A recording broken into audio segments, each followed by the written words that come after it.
biar agak amat begitu. Bismillahirrahmanirrahim. Assalamualaikum warahmatullahi wabarakatuh. Alhamdulillah, wassalatu wassalamu ala rasulillah, amma ba'du. Jamaah yang dirahmati Allah, kajian kita pada pagi hari ini karena kita mungkin sebentar lagi akan masuk ke bulan Ramadan, dan bulan Ramadan dikenal sebagai bulan Al-Quran, maka kita akan mengaitkan antara Ramadan dengan Al-Quran. Jadi yang kita fokuskan adalah terkait dengan meluruskan salah faham terhadap Al-Quran, meluruskan salah faham terhadap Al-Quran. Di mana letak salah fahamnya? Nah, kita akan buatkan beberapa poin. Yang pertama, orang menganggap bahwa Al-Quran itu diturunkan hanya semata-mata sebagai kitab peribadatan. Jadi cuma dijadikan sebagai, katakanlah, bacaan sholat, bacaan zikir, tiap hari dibaca, tiap hari ditilawahkan, bahkan mungkin sebagian besar juga menghafalkan. Ini nggak salah. Salahnya adalah kalau hanya semata Quran hanya untuk itu. Nah, itu keliru dari awal. Kenapa saya katakan keliru dari awal? Karena tujuan utama Al-Quran diturunkan bukan sebagai media peribadatan. Dia adalah suplemen. Memang Quran memang adalah media kita untuk berkomunikasi dengan Allah lewat bacaan-bacaan. Bahkan Nabi Muhammad SAW itu menjamin bahwa walaupun kita nggak paham apa yang kita baca itu, Pak, tapi setiap huruf yang kita baca itu mendatangkan pahala per hurufnya yang dilipat gandakan dengan 10 kali, sehingga Nabi sendiri yang mengatakan alif lam mim itu langsung 30 loh pahalanya. Belum nanti kalau kita bicara tentang fadilah orang yang selalu menjaga dirinya dengan Al-Quran, menghafal maksudnya setiap saat dan seterusnya, itu kita nggak akan otak-atik itu memang sudah benar. Cuman yang salahnya adalah yang hanya berpikir Quran seperti itu saja sudah. Nah, kenapa? Karena Al-Quran diturunkan itu sebagai petunjuk sebenarnya, hudan lil muttaqin. Nah, yang jadi masalah di kita itu bagaimana caranya Quran mau jadi hudan kalau dia nggak paham apa yang sedang dia baca itu. Ini Allah lagi ngomong tentang apa sih ini ceritanya? Nah, itu Pak, parah itu. Jadi kita lebih mudah mendapatkan orang yang pintar baca Quran dalam arti suaranya merdu, ya, tajwidnya bagus, kemudian mungkin hafal dan sebagainya, itu kita lebih mudah mencari itu. Karena juga untuk mencetak yang begitu lebih gampang, Pak. Ya kan? Menghafal Quran itu berapa waktunya sih? Nggak lama, Pak. 3 tahun itu cukup lah gitu. 3 tahun cukup. Tapi memahami isinya, nah itu bab yang nggak simple, itu nggak sederhana. Menghafal lebih mudah, tapi kalau memahami lebih sulit, lebih susah. Pesantren, kalau kita judulnya tahsin, tahfiz, ya kelas SD aja bisa, Pak. Ya maksudnya anak SD itu bisa dipaksa atau diprogram lah begitu biar bisa hafal sekian juz dan sebagainya. Bahkan kecil-kecil umur SD lah, lulus SD itu hafal Quran itu banyak di mana-mana, gampang. Karena kan cuma ngapalin doang, nggak ngeributin masalah isinya, gitu kan. Nah, permasalahannya adalah gini, jangan sampai kita jadi kayak Bani Israel yang Allah kata-katain seperti himar, seperti mohon maaf babi, seperti kerang gitu kan. Dimana ya Allah bukan sekedar menyindir sih, sudah maki-maki orang Yahudi itu, Pak, ya kan. Matsalul ladzina hummilut taurata tsumma lam yahmiluha kamatsalil himari yahmilu asfara. Bisa masalul, itu bisa banget gitu ya, sangat buruk sekali perumpamaan yang Allah buat buat Bani Israel, yaitu mereka yang membawa Taurat tapi nggak tahu isinya. Ya, itu digambarkan mereka tuh seperti keledai gitu. Allah maki-maki itu Pak, bahasanya kasar banget tuh. Padahal kan Quran bacaan mulia ya. Tapi dalam momen-momen tertentu keluar itu maki-makiannya dari Allah. Dimaki Pak orang Yahudi itu. Gara-gara apa? Gara-gara mereka menjadikan Taurat itu cuma sekedar buat baca-baca gitu-gitu doang Pak. Tapi nggak diamalkan isinya, orang dia nggak paham kok. Ya, kalau orang Yahudi masih mending Pak, mereka masih rada paham dikit. Kenapa? Karena gini, Bani Israel itu kan mereka berbahasa Ibrani. Nah, jadi begitu Tauratnya turun itu, nah Taurat itu bahasanya udah sama mereka, bahasa Ibrani. Insya Allah nggak terlalu sulit buat mereka untuk bisa memahami gitu ya. Jadi masalah itu kita Pak. Kita itu Nabi kita Nabi Muhammad, ya kan, beliau berbahasa Arab, maka turunlah Al-Quran dalam bahasa Arab. Nah kita udah bahasa Arab kagak paham, ya kan, nggak ngalamin juga gimana Quran itu turun, tapi kita ngaku, wah Quran adalah jalan hidupku. Quran yang mana yang jadi jalan hidup? Paham juga kagak. Masih mending Pak, kita orang Indonesia itu katanya punya Pancasila, Undang-Undang Dasar 45. Itu kan bahasa Indonesia. Dari SD kita hafal. Sekarang kita dewasa, suruh sebutin Pancasila ada 5, kita tahu. Dan kalau kita ditanya itu sesuai dengan sila keberapa, kita bisa sebut Pak. Ini yang gini nih, agama-agama ini ketuhanan yang Maha Esa dah, gitu kan. Kalau yang terkait dengan umat orang Indonesia tuh jangan pecah belah, bersatu. Itu persatuan Indonesia tuh kan kita paham gitu, karena Pancasila bahasa Indonesia dan kita bisa paham. Nah kalau Quran bahasa Arab, boro-boro kita paham. Lah terus gimana kok tiba-tiba bisa ngomong Quran adalah jalan hidupku? Jalan hidup yang mana? Kalau kagak paham jalan hidup, nggak nyambung Pak. Nah maka ini yang harus kita luruskan. Quran oke, dibaca, oke, Quran dihafal, oke, setiap hari baca Quran. Ada yang keren juga Pak, setiap hari 1 juz, one day 1 juz. Saya bilang cakep banget gitu. Cuman akan lebih cakep kalau ente paham gitu, ketimbang itu cuma baca doang gitu. Soalnya balik lagi itu Yahudi Pak, dikata-katain keledai gitu tuh gara-gara dia baca sih paham Pak, cuma nggak diamalin. Nah kalau kita lebih paham Pak, nggak diamalin karena nggak paham gitu kan. Oke, itu yang nomor 1 Pak, yang harus kita luruskan, bahwa Al-Quran itu bukan cuma dibaca ya, harus dipahami gitu. Nah kemudian yang kedua nih Pak, yang jadi masalah juga, banyak orang merasa atau mengira memahami Quran itu cukup baca terjemahan gitu. Dia kira itu Al-Quran itu kayak kita beli rice cooker gitu Pak, terus cara penggunaannya dibawain buku kecil gitu Pak, manual book gitu kan. Jadi cukup baca manual book bisa makainya gitu. Beli kulkas tuh ada manual book, ini buat begini-begini ya kan, beli HP, beli tablet kan ada manual book tuh Pak, simple gitu kan. Dikiranya kayak gitu Quran, padahal jauh Pak, enggak. Quran tuh bukan manual book. Siapa bilang manual book? Ya.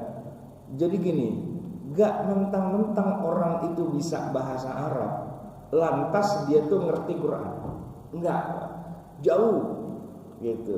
Sekarang gini deh, kalau Quran kan bahasa Arab ya. Kalau orang bisa bahasa Arab otomatis dia ngerti Quran.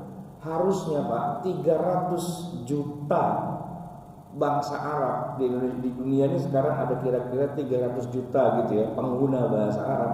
Otomatis mereka adalah ahli Quran. Maksudnya ngerti Quran pasti tahulah. Tapi kan enggak faktanya. Enggak mentang-mentang dia Arab lantas dia paham Quran. Gitu Pak. Nah kita Arab bukan cuma baca terjemahan, kan lebih parah lagi Pak. Nah saya mau bandingkan dengan para sahabat. Jangan dikira ya mentang-mentang sahabat itu hidupnya bersama Nabi dan mereka itu orang Arab, kalau ada ayat Quran terus langsung mereka paham. Enggak juga. Enggak. Kenapa? Nah ini saya mau cerita di sini sedikit. Jadi Quran itu kan bukan kalam perkataan manusia biasa, ya kan? Quran itu kan kalamullah, ya, kitab suci gitu. Jadi ungkapan-ungkapan itu memang terlalu agung. Nah, Nggak semua orang Arab itu orang yang jago dalam bidang sastra Arab. Dan ungkapan atau diksi, pilihan-pilihan kata di dalam Al-Quran itu nggak mentang-mentang dia tuh orang Arab hidup di masa Nabi, lantas dia paham semua istilah-istilah yang ada di dalam Al-Quran. Enggak. Kita banyak menemukan para sahabat itu pada saling bertanya-tanya, ini maksudnya apaan? Ini maksudnya apaan? Gitu ya, kepada Rasulullah atau kepada sesama mereka. Dan dari sanalah nanti lahir yang namanya sebuah cabang ilmu yang disebut dengan ilmu tafsir, yang rujukan itu ya dari Rasulullah Shallallahu Alaihi Wasallam. Saya kasih contoh nih Pak, simple aja. Al-Quran kan ada ayat bunyinya gini, Hafidhu ala salawati was salatil wusta wa qumu lillahi qanitin. Jagalah oleh kalian salawat, solat ya kan. Kemudian terusannya wasolatil wusta, dan sholat wusta. Pak, kalau wusta secara aplikasi keseharian, wusta itu tengah artinya Pak. Wusta itu tengah. Mereka tahu wusta itu tengah, tahu. Tapi kalau sholat wusta, sholat yang tengah, nah itu apa? Gitu, nggak ada yang tahu. Gitu. Jadi ayat itu turun, mereka baca, mereka hafal gitu kan. Tapi sekelas para sahabat, seorang Ibnu Mas'ud kan paling top sahabat yang paling jago, paling ngerti Quran Pak.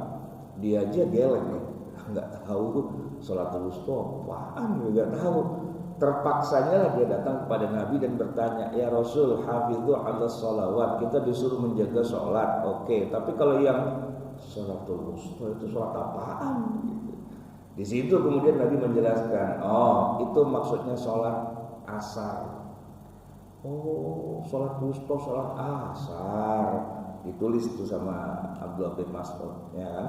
Bayangin Pak, sekelas sahabat aja nggak ngerti apa itu sholat wusta. Masa kita tiba-tiba orang Indonesia nggak ngerti bahasa Arab, nggak pernah ketemu Nabi, dia bilang, menurut saya sholat wusta tuh gini-gini. Setan itu, ngaco aja. Nggak bisa dong ngarang-ngarang begitu, karena Quran itu tidak turun kepada kita, enggak. Bahkan tidak turun kepada sahabat, Quran itu turun kepada Rasulullah. Bahasa yang digunakan adalah bahasa yang digunakan oleh Nabi dalam kehidupannya. Ya kalau Nabi pasti tahu lah, nggak mungkin nggak tahu, gitu kan. Tapi kadang-kadang kan Nabi itu terlalu pede, seolah-olah para sahabat tuh langsung paham. Padahal nggak semua orang di masa Nabi itu level kemampuan bahasanya kayak Nabi Muhammad. Beda loh Pak. Ini saya kasih tahu nih Pak. Masih ingat kan sejarahnya Nabi kecil-kecil tuh disusui oleh Halimah As-Sa'diyah ya. Pak, bayangin, masih kecil, bayi masih orok, kok bisa-bisanya dilepaskan oleh ibunya, tidak dipelihara, tapi malah dikirim ke kampung, disusui oleh wanita kampung sana gitu. Itu judulnya mau ngapain sih sebenarnya? Kalau penyusuan iya tradisi, tapi sebenarnya dibalik dari itu semua tuh apa sebenarnya rahasia kok Nabi disusui? Begitu juga Hamzah disusui di kampung di Bani Sa'ad gitu, jauh dari Mekah. Ternyata itu pendidikan sastra Arab kelas tinggi. Karena kalau di kampung-kampung itu orang tuh bahasanya masih kelas tinggi semua.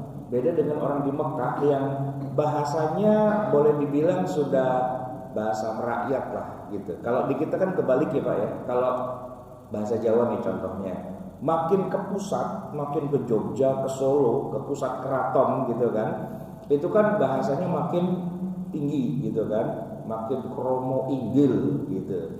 Nah makin jauh dari keraton kan makin hancur tuh bahasa Jawanya gitu kan. Ada yang bahasa Banyumasan yang ngapak-ngapak itu ya, Republik ngapak seluruh Indonesia.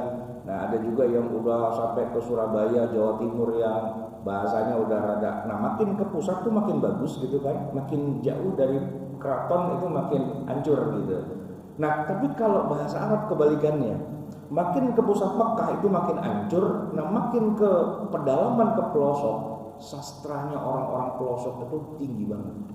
Nah Nabi Muhammad SAW itu adalah anak yatim ya, nggak punya biaya, tapi kakeknya dan paman-pamannya patungan bayarin itu Nabi Muhammad biar sejak kecil sudah dididik sastra Arab yang kelasnya kelas dewa. Dan Nabi itu bangga di depan para sahabat, dia bilang, ana afsahul Arab, saya itu orang Arab yang paling tinggi level sastra bahasa Arabnya.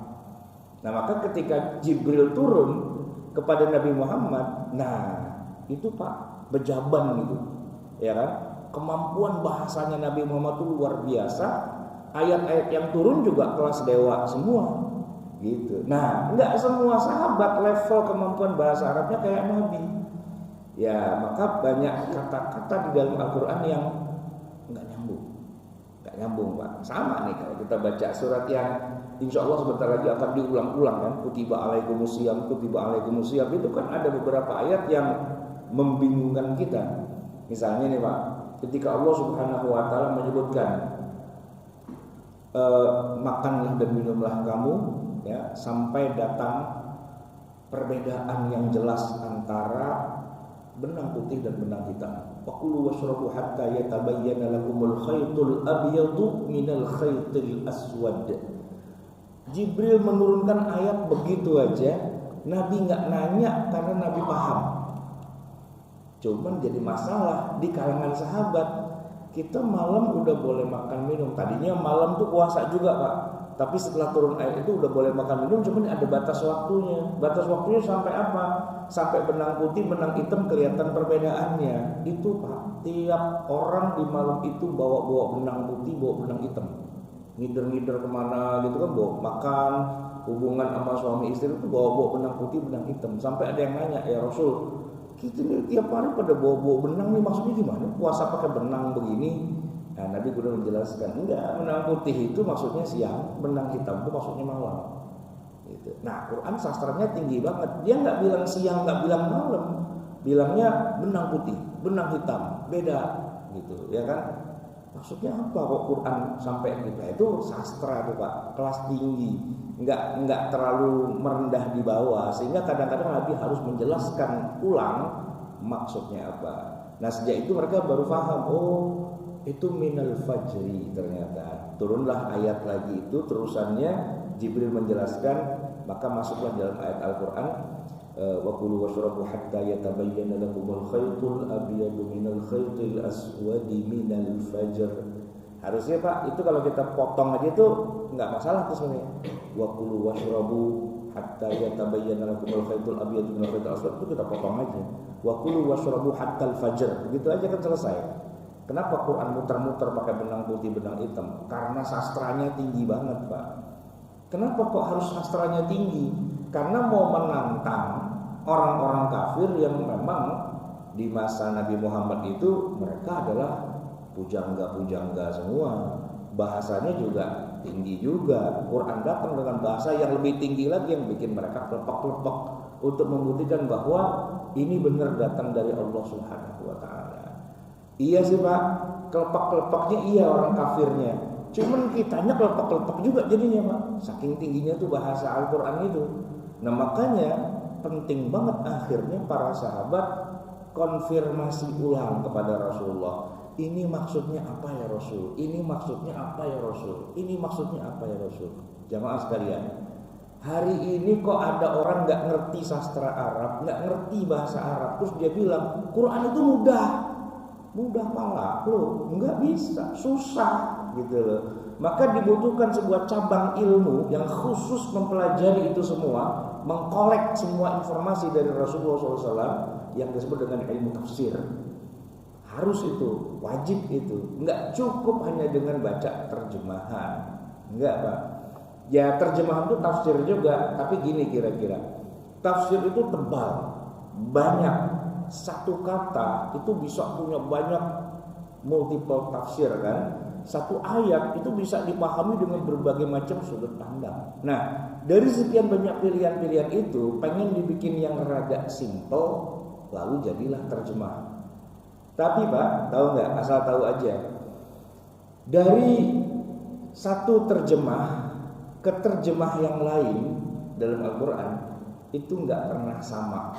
Terjemahan yang dibikin baik itu oleh Kementerian Agama ataupun oleh Profesor Buya Hamka ataupun oleh Profesor Quraisy Shihab, itu nggak sama terjemahannya, beda gitu.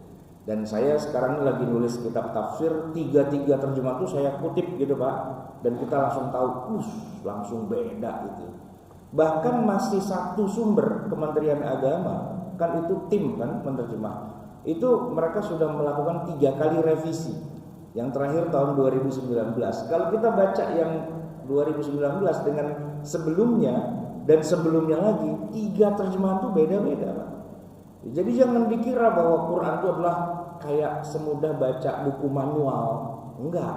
Ya, karena Quran itu bukan alat kayak model kita barang-barang yang nggak usah pakai baca juga, coba-coba sendiri bisa. Kan kita kalau pakai HP kan kita coba-coba aja gitu. Nggak usah pakai buku kan bisa jajalin. Karena itu kan barang nyata. Tapi Quran itu bukan. Quran itu kitab sastra.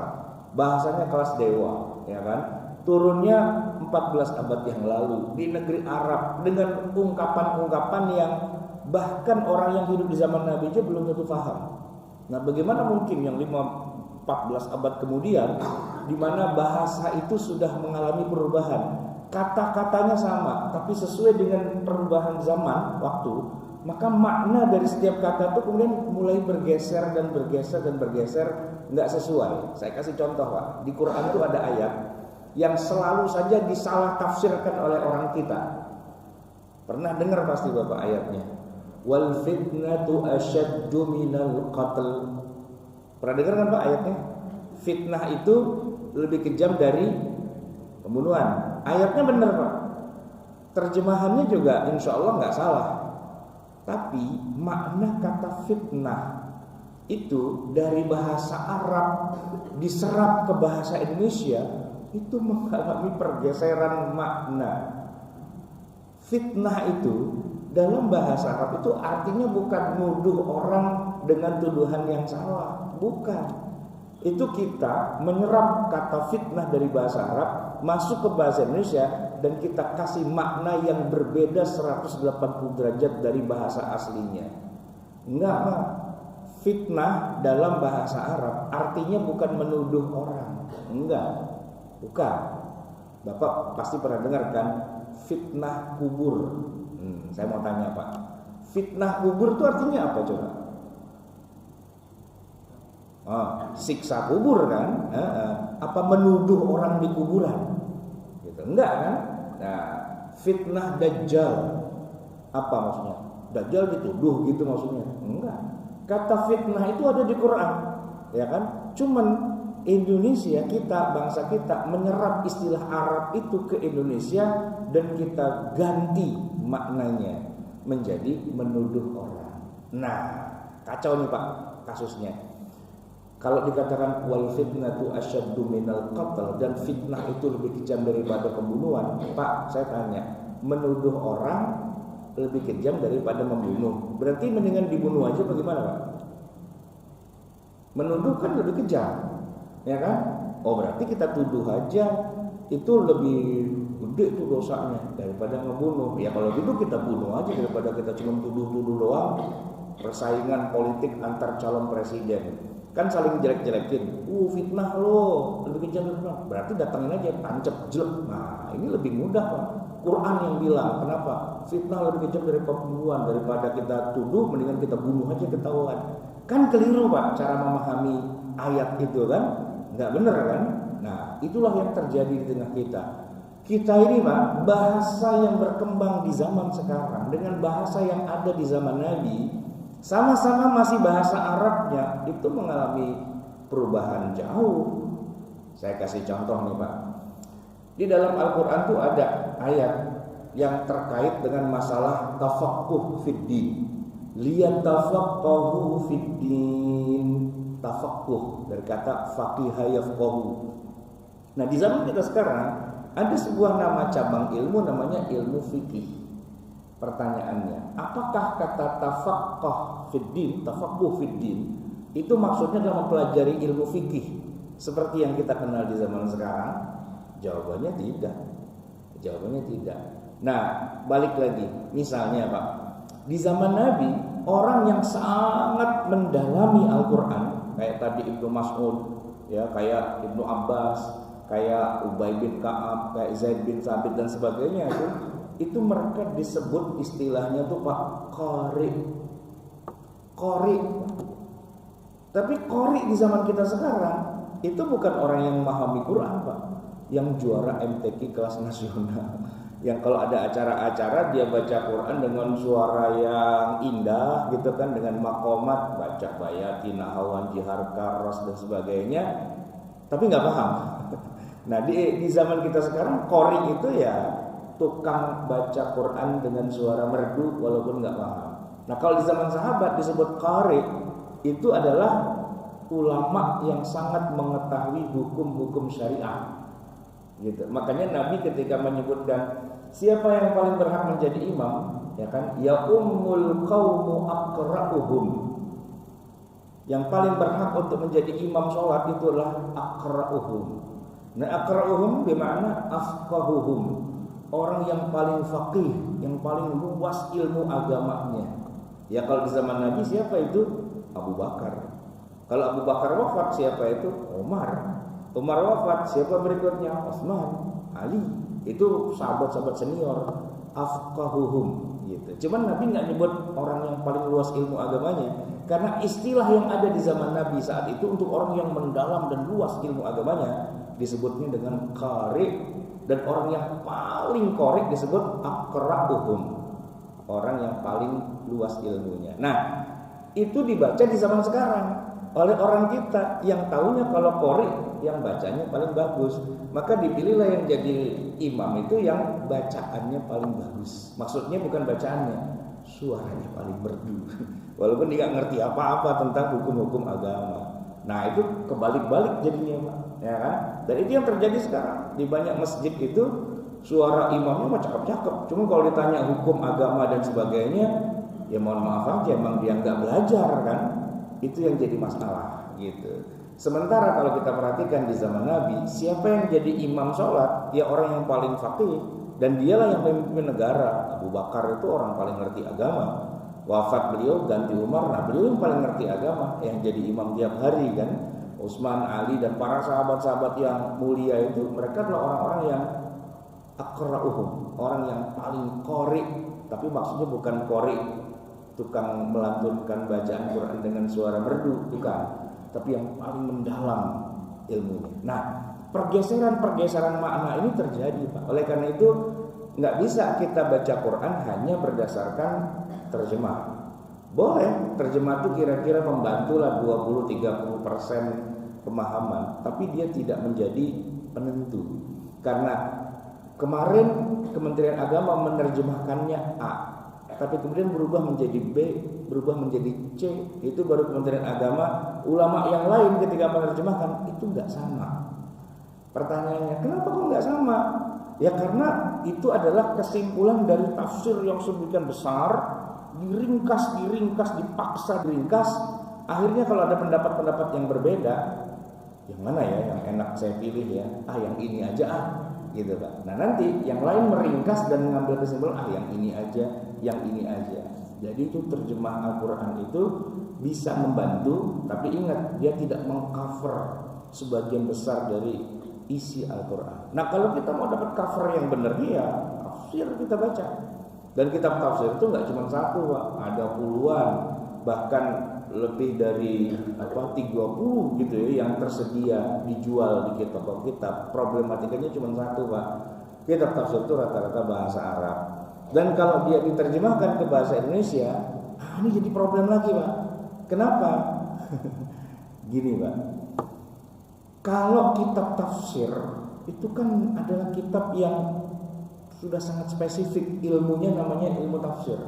Kalau kitab itu bahasa Arab kan diterjemahkan ke bahasa Indonesia oleh orang yang tidak ngerti ilmu tafsir, itu hasilnya tidak ke kanan, tidak ke kiri, tidak ke utara, tidak ke selatan, ngalor ngidul aja nggak jelas gitu.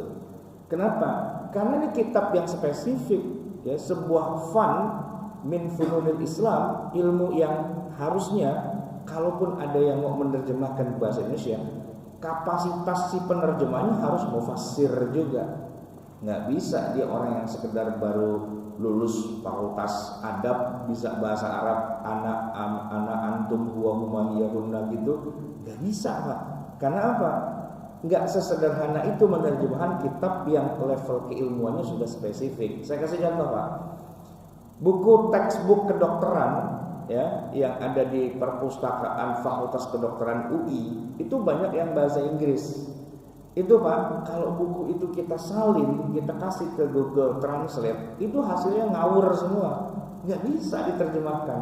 Yang bisa menerjemahkan tuh ya Pak dokter gitu, ya dosennya yang ngajar pakai buku itu, dia jelasin kepada mahasiswa, mungkin dia ada waktu dia terjemahkan ke dalam bahasa. Jadi yang nerjemahin harus dokter gitu loh. Nah kalau kitab tafsir yang nerjemahin harus mufassir. Nah kalau yang nerjemahin kejar setoran, kacau Pak urusannya. Jadi baca kitab tafsir terjemahan itu problematika terbesarnya adalah udah kita baca berhalaman-halaman kita nggak paham-paham. Kenapa? Ya karena apa yang ditulis oleh si penerjemah itu ya nggak sesuai dengan sebenarnya esensi yang ingin disampaikan oleh muallif atau mufassir aslinya itu. Problematika kita tuh di situ. Nah maka cabang belajar ilmu tafsir itu menjadi penting Pak. Nggak cukup hanya dengan baca terjemahan atau baca terjemahannya buku tafsir, tapi harus ada kajian yang mendalam yang diampu oleh orang yang memang bidangnya dalam bidang ilmu tafsir, merujuk kepada sekian banyak kitab tafsir. Baik jemaah sekalian yang dirahmati Allah, ini terakhir nih sebelum nanti kita diskusi atau tanya jawab. Di dalam Al-Quran itu ternyata ayat-ayat Al-Quran itu sedemikian canggihnya sehingga kadang-kadang tanpa dasar background keilmuan yang cukup, ayat Quran itu di mata kita kayak berantakan gitu Pak, berantakan. Kita nggak paham karena itu maksudnya gimana, dan buat kita yang awam Quran jadi hancur, jadi berantakan. Saya kasih contoh yang paling sederhana, gini Pak. Ada satu kisah di dalam Al-Quran yang kisah itu menjadi nama surat, yaitu tentang sapi betina atau Al-Baqarah. Surat itu Pak panjangnya 286 ayat, ya kan? Dikasih nama sapi betina Al-Baqarah. Nah dari 286 ayat yang bicara tentang sapi betina itu cuma 7 ayat dari 286. Jadi 286 kurang 7 kan 199 gitu ya. Berapa tuh? Surat 286 279. Sama sekali tidak ngomongin sapi betina. Yang sapi betina cuma 7. Itu pun ketika disampaikan di dalam ayat itu, dia muncul di ayat ke-67. 67, 68, 69, 70, 71, 72, 73. 7 ayat. Nah, 5 ayat pertama itu ngomongin tentang Allah memerintahkan Bani Israel suruh nyembelih sapi, gitu kan? Wa idh qala Musa liqaumihi innallaha ya'murukum an tadhbahu baqarah qalu atattakhiduna huzwa. Terus udah 5 ayat Pak. Ayat ke-6 dan ke-7 itu Pak mundur ke belakang. Tadi udah cerita tentang menyembelih apa segala macam. Begitu ayat ke-6 itu kisahnya mundur ke belakang. Wa idh qataltum nafsan fadara'tum fiha. Dan ingatlah ketika kalian membunuh satu nyawa dan kalian berselisih tentang siapa yang membunuh orang ini. Kan awal ceritanya emang dari situ harusnya. Harusnya Quran itu ya bicara dulu, ada mayat terbunuh, nggak ketahuan siapa yang ngebunuh, lalu mereka saling tuduh, lalu mereka saling apa dan sebagainya. Kemudian akhirnya mereka datang kepada Nabi Musa dan minta, wahai Nabi Musa, ini kita nggak ketemu nih siapa yang bunuh, minta dong sama Allah petunjuk siapa nih yang ngebunuh. Nah kemudian Nabi Musa bilang, oh kalau kamu mau tahu pembunuhnya ada syaratnya, gimana? Kalian harus sembelih sapi betina itu. Oke, gitu kan? Lalu mereka bilang, tapi kita nggak tahu sapinya yang kayak apa dan sebagainya kan, sampai terakhir akhirnya mereka sembelih juga. Kan harusnya urutannya gitu. Ternyata enggak, tiba-tiba ayatnya sesungguhnya Allah memerintahkan kalian menyembelih sapi betina. Gara-gara apa tiba-tiba kok suruh supli sapi betina? Gimana ceritanya? Pak, yang cuma baca terjemahan pasti nggak tahu itu gimana cerita awalnya. Nah, kalau kita baca tafsirnya, kita baru tahu, oh gitu urut-urutannya. Tapi begitulah gaya Al-Quran. Cerita itu maju ke depan, mundur ke belakang, balik lagi ke tengah, maju lagi ke depan, ke belakang, dan seterusnya. Ya, itu gaya bertutur Quran yang kalau kita orang awam bilang acak-acakan banget gitu ya. Tapi kalau yang ngerti sastra, indah banget tuh. Quran maju ke depan, mundur ke belakang, maju lagi ke depan, dan sebagainya. Kayak gini Pak, Bapak pernah lihat nggak pameran lukisan yang harganya miliaran? Lukisan apa sih? Ekspresionis apa impresionis apa malah abstrak-abstrak gitu Pak. Ya kan? Kebayang nggak Pak? Lukisan cuman cat berantakan gitu aja harganya 2 miliar gitu. Kita bilang cat berantakan. Tapi kalau mereka yang ngerti seni, mobil khusus seni rupa, seni lukis, itu luar biasa. Dia bisa duduk berjam-jam memandangi lukisan itu karena memang dia ngerti gitu kan. Luar biasa gitu kan. Kita Pak yang awam, cat berantakan beli 2 miliar. Kan kita orang awam Pak, kita nggak ngerti kan urusannya. Sama Pak, kalau kita aliran musik kita dangdut dan bukan jazz gitu Pak, itu kalau kita ngelihat konser orang main musik jazz Pak, itu kan pemainnya semua asik gitu kan, kayak alatnya sendiri gitu, kayak punya dunianya sendiri.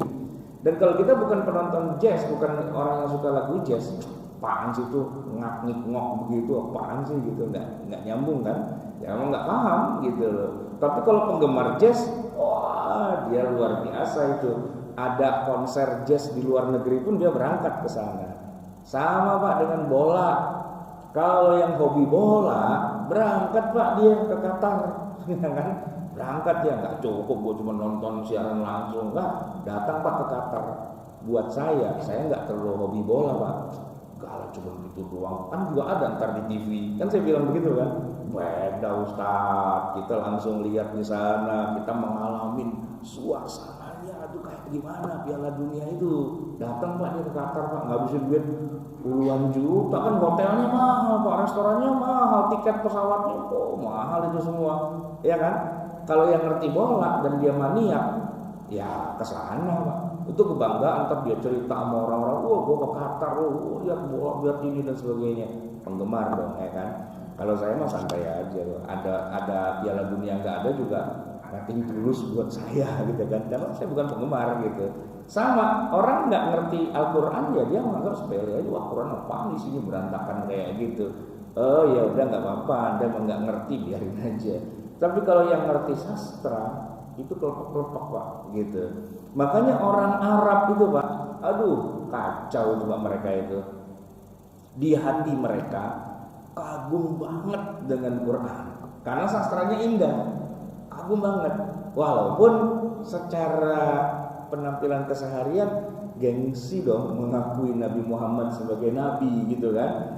Jadi diem-diem kalau udah malam kan gelap ya Pak, mereka tuh pada nyamar datang ke rumah Nabi mencuri dengar dari balik dinding karena Nabi itu di dalam rumahnya pasti lagi bacain ayat-ayat Quran gitu. Abu Jahal, Abu Lahab itu Pak, itu penggemar Quran karena mereka sastrawan, mereka pujangga gitu. Mereka suka sekali dengan gaya penuturan Al-Quran yang luar biasa. Walaupun itu bertentangan dengan batin hati nuraninya gitu kan. Dia kan kafir gitu kan, gak terima isinya. Tapi cara Quran itu mengungkapkan itu indah banget gitu. Cuman kebiasaan kayak gini nih berbahaya. Kenapa? Ketahuan munafik banget mereka itu. Mereka bilang Muhammad itu penyihir, Muhammad itu penyamun, penyair gitu kan, orang gila apa segala macam gitu kan.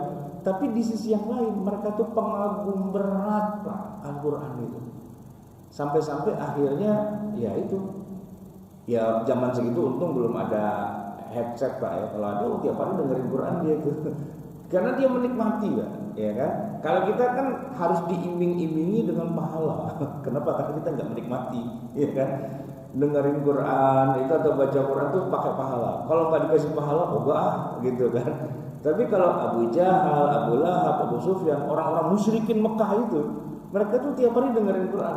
Setidaknya tiap malam diam-diam mereka nguping gitu. Dan ya Pak, namanya orang Pak ya, hatinya sekeras batu kayak gitu. Tiap malam dengar Quran, lama-lama apa? Lama-lama masuk Islam juga Pak akhirnya.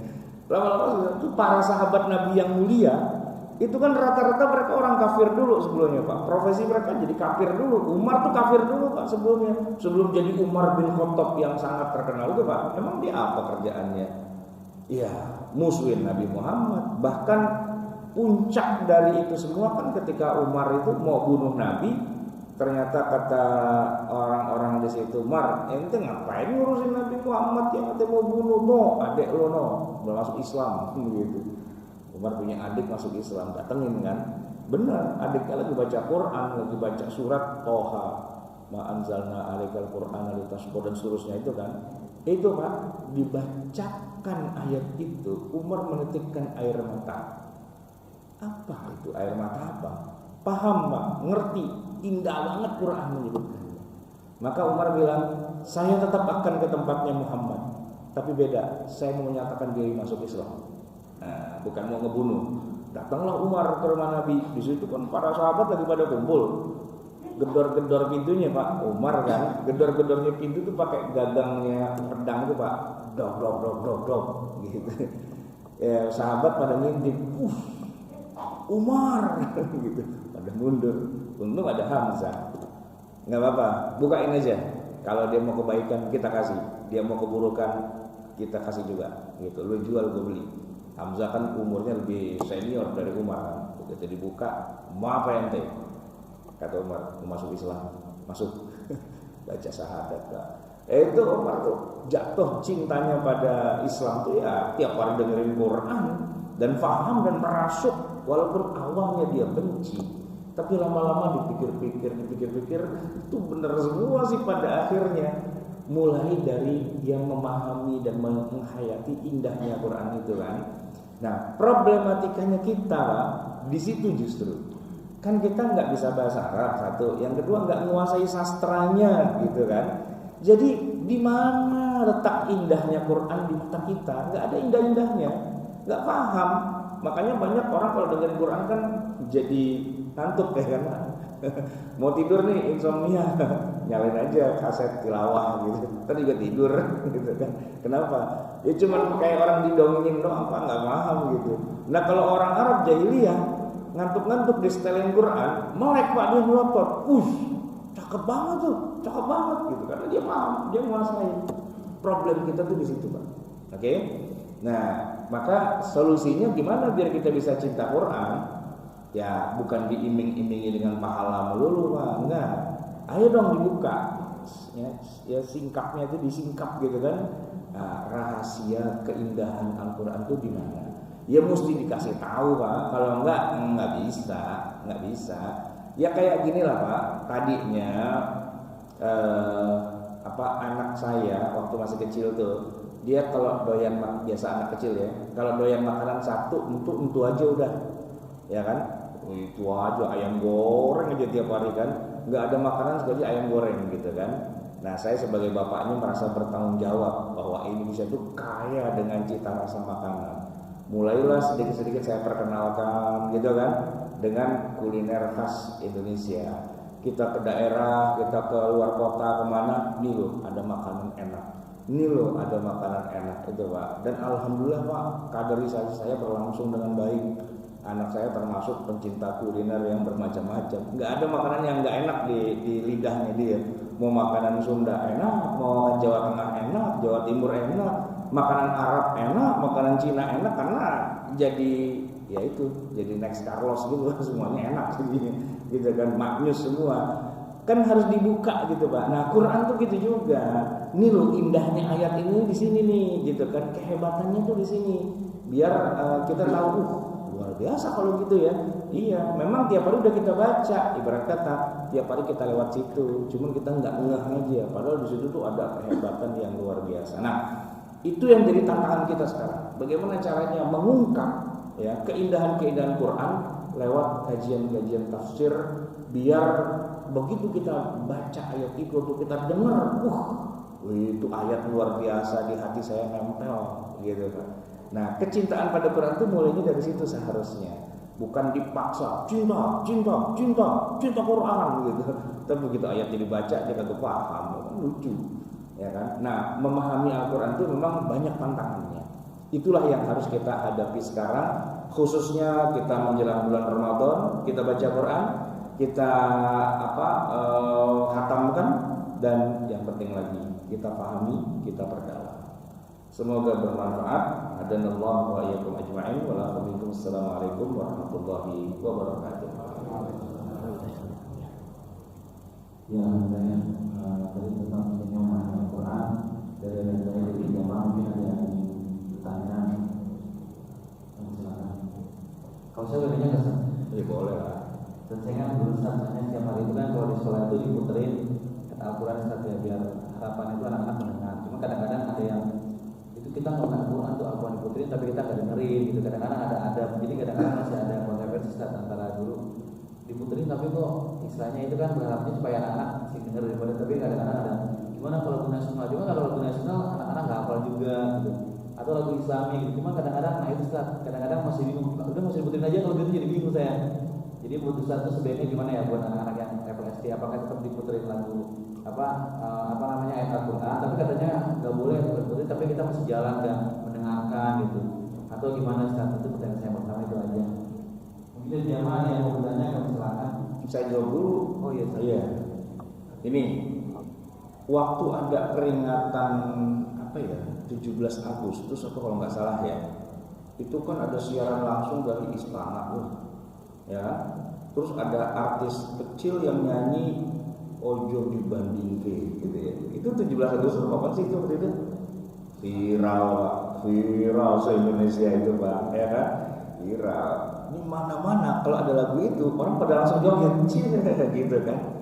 Nah, jadi orang itu dapat itu, feel-nya itu dapat gitu kan. Nah, masalahnya kalau yang enggak lagunya bukan itu, bagiannya orang biasa aja, tapi begitu Ojo dibandingke gitu kan, karena itu viral gitu kan, semua orang dapat. Nah, disitulah kemudian ada interaksi antara lagu itu dengan hatinya. Nah, problematika kita tuh kita paksain anak kita suruh dengerin Quran, tapi antara dia dengan hatinya nggak ada konektivitas apa-apa. Nah, jadi tadi itu balik lagi, kita kalau mau mendengarkan Quran itu bagusnya adalah merekanya tuh anak-anak diajarin dulu satu ayat gitu kan, yang kita bedah dulu isinya dan kehebatan-kehebatannya dan sebagainya, sehingga nanti dia tuh punya pemahaman. Begitu dengar ayatnya terlantun, wah itu dia tuh ayatnya yang lagi kita bahas gitu loh. Memang harus begitu caranya. Sebab kalau cuma diperdengarkan doang, dia juga nggak paham ngomong apaan sih kayak gitu tuh, gitu kan. Akhirnya Quran bunyi, dia main, dia ngobrol. Nah, saya berada pada posisi yang tadi bingung antara kita puterin aja walaupun nggak didengerin, apa mendingan jangan diputerin sekalian gitu kan. Kan ini buah si malakama, kalau nggak diputerin Quran dia joget di lagu yang lain kan gitu. Kalau kita Quran tapi kagak didengerin, itu yang mana? Ini saya problem besar Pak. Dan di Indonesia itu termasuk contoh salah kaprah di tengah masyarakat. Gini Pak, saya nggak tahu kalau masjid kita ini menjelang maghrib setel murotal nggak ada ya, nggak ada bunyi-bunyi kan. Tapi di beberapa masjid kan begitu kan Pak, khususnya maghrib atau subuh, ya kan, bunyi itu ayat gitu. Tapi kalau saya datang ke masjid itu, masuk ke dalam, nggak ada yang baca, cuman MP3 aja bunyi sama mikrofon berduaan gitu, ya kan, nggak ada yang baca, dan nggak ada yang denger, gitu Pak.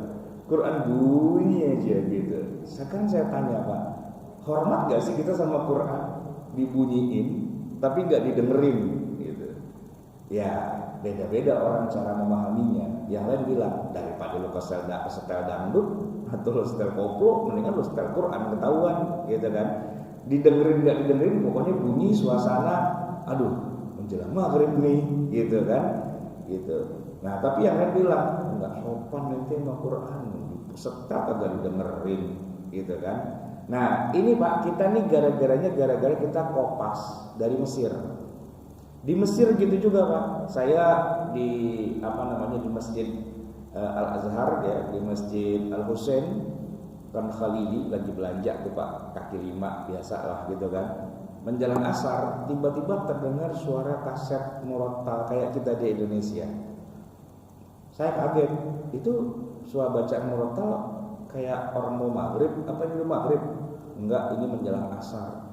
Tapi itu bukan kaset, itu orang asli beneran gitu. Oh ya? Iya. Saya langsung ke masjid kan Pak, Masjid Al Husain itu penuh Pak masjidnya. Masih kurang 10 menit, tapi masjidnya penuh dan yang baca beneran ada di sini. Dan mereka mustami' mendengarkan, buka kitabnya, buka mushafnya dan ngedengerin. Jadi memang ibadah itu mereka, jamaah sholatnya gitu. Nah itu kan indah banget Pak. Beberapa menit sebelum azan mereka sudah ke masjid dan mereka mendengarkan bacaan Qur'annya imam. Imamnya baca, suaranya pakai mikrofon di dalam kedengaran, dibuka juga speaker keluar. Oh gitu. Jadi masjid udah penuh duluan Pak, sebelum azan gitu kan. Cakep dong Pak. Nah orang-orang kita yang pada kuliah di Mesir pulang ke Indonesia pengen copy paste Pak. Cuman yang baca nggak ada, yang dengerin nggak ada, MP3-nya aja diputer gitu Pak, jadinya di kita itu parahnya di situ, ya kan? Nah maka beberapa masjid yang ada imamnya dan bagus saya bilang, ente kan jadi imam digaji, gajinya saya gedein deh 2 kali lipat, 3 kali lipat. Tapi setiap menjelang sholat orang daripada cuma ngobrol doang, kumpulin ente baca Quran di pojokan, tapi nggak usah keluar, ya biar mereka dengerin dan nyimak aja gitu kan setiap 5 waktu. Berjalan sih Pak, tapi baru 2 bulan udah bubar gitu. Kenapa? Karena orang datangnya pas udah azan. Kalau di Mesir kan mereka datangnya 10-15 menit sebelum azan udah datang duluan, pengen apa? Justru niatnya pengen dengerin Quran karena qori'nya enak banget bacaannya. Nah kalau kita di sini nggak ada qori'nya di setel MP3, yang nanti gue dengerin pakai HP gue sendiri ketahuan gitu ya. Nah tapi memang yang lebih bagus lagi adalah setelah sholat kemudian si qori'nya itu kemudian ngebedah ayat itu gitu loh, dijelasin ayat ini maksudnya begini, ceritanya begini, bla bla bla gitu kan. Rutin di Mesir itu ada misalnya Syekh Sya'rawi ya, Mutawalli Sya'rawi yang di masjid itu tiap hari itu ada kajian Quran. Maksudnya kajian bukan cuma dibaca, bukan cuma tasmi' mendengerin, tapi memang ayat demi ayat dibedah terus tiap hari jadi tafsir gitu kan. Nah di Indonesia Buya Hamka itu melakukan hal yang sama setiap subuh Pak. Itu walaupun yang hadir nggak banyak gitu kan, ya beliau menjelaskan tuh isi Al-Quran, lama-lama diketik, lama-lama jadi tafsir Al-Azhar gitu kan. Dan memang begitulah seharusnya, Quran itu dibedah di masjid setiap hari sehingga isi Quran itu kita jadi paham, nggak cuma dibaca doang pas giliran lagi khutbah gitu kan, tapi sudah dipahami. Nah anak-anak kita, pertanyaan saya, kan kita punya sekolah Islam nih, ada nggak pelajaran tafsir? Kalau nggak ada, nah itu mungkin boleh dipikirin Pak, karena ayat Quran itu kan for all gitu kan, buat semua orang, nggak harus yang udah kuliah aja yang bisa ada tafsir, harusnya diajarin juga ke anak-anak, walaupun mungkin surat-surat pendek yang sudah mereka biasa dengar gitu kan, sehingga kalau dia sudah nyambung isinya, dengar suaranya enak itu Pak, nyambung banget gitu. Ketimbang cuma diputerin 30 juz murattal, ya suara bunyi dia main, nggak jelas kan. Tapi daripada disetel dangdut atau koplo, ya daripada itu mendingan Quran. Makanya perdebatannya nggak selesai itu Pak. Saya sendiri antara setuju dengan nggak setuju gitu. Tapi maksud saya begini, di mobil kan ada tuh teman-teman saya sesama ustadz sambil jalan murattal nyala gitu. Saya bilang cakep sih, cuman kalau murattal nyala dia telepon, jadinya berapa duit tuh harganya? Segini boleh nggak? Ini Quran bunyi terus nih Pak, dia lagi dagang, kan nggak pas gitu. Kalau menurut saya gitu kan. Tapi begitulah di Mesir Pak, di toko, di mall kayak kita di Tanah Abang dan sebagainya, backsoundnya mall itu bukan lagu Pak, memang murattal. Jadi saya bilang ini lagi pengajian ya, enggak emang begini tiap hari backsound gitu di sini murattal gitu. Wallahu a'lam bishawab lah niatnya kayak gimana. Tapi kalau menurut saya yang paling bagus adalah kita tidak mendengarkan Quran cuman buat yang penting bunyi gitu. Tapi mendengarkan Quran memang dalam rangka kita yastami'unal qaula fayattabi'una ahsana. mendengarkan dalam arti konsen untuk bisa kita laksanakan. Bukan cuma yang penting bunyi secara seremoni begitu, yang penting biar suasananya suasana Islamnya, tapi nggak ada yang baca, nggak ada yang dengerin, cuma bunyi doang. Mungkin mengambil fungsi yang ketiga atau keempat dari Quran, ngusir setan, Pak, gitu mungkin ya. Gitu. Ngusir setan daripada rumah angker nih, gue setelin murotal lah gitu. Setannya kan lebih ngerti daripada manusianya. Di setelin murotal dia pakai headset, Pak, dia dengerin lagu gitu kan, nggak kedengeran juga kan, sama juga bohong gitu. Setan kan lebih pintar dari manusia. Masa gue di setelin murotal, ya gue pakai headset aja ketahuan gitu, setannya gitu, Pak. Oke, ada lagi kah? Silakan. Ya, mungkin dari jamaah ada yang bertanya tentang silakan. Itu Ustaz. Kita tutup dengan sama-sama kita berdoa. Bismillahirrahmanirrahim. Alhamdulillahirabbil alamin, hamdan yuwafi ni'amahu wa yukafi mazidah. Ya Rabbana lakal hamdu wa lakal syukru kama yanbaghi li jalali wajhika wa li 'azimi sultanik. Allahumma salli wa sallim wa barik ala sayyidina Muhammadin wa ala ali sayyidina Muhammad. Rabbana zalamna anfusana wa illam taghfir lana wa tarhamna lanakunanna minal khasirin. Rabbana amanna bima anzalta wattaba'na ar-rasula faktubna ma'asy syahidin. Rabbana la tuzigh qulubana ba'da idh hadaytana wa hab lana min ladunka rahmatan innaka antal wahhab. Rabbana atina fid dunya hasanah wa fil akhirati hasanah wa qina 'adzabannar. Rasulullah sayyidina Muhammadin wa ala alihi wa sahbihi wasallam. Subhana rabbika rabbil izzati amma yasifun wa salamun 'alal mursalin walhamdulillahi rabbil alamin. Assalamualaikum warahmatullahi wabarakatuh.